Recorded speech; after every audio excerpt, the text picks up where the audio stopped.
Well, on the pandemic front, today the CDC updated its COVID guidance to loosen a number of its health recommendations.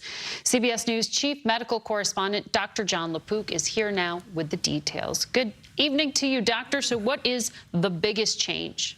Margaret, the CDC is trying to consolidate and simplify its guidance and remind us the pandemic is not over and a lot more people still need to get boosted. One important change has to do with shortening mask wearing after being infected with COVID.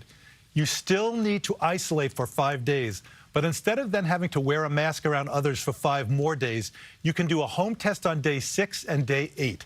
If they're negative and you have no symptoms, or if symptoms are improving and you have no fever without fever-reducing medication, then you can stop wearing a mask around others.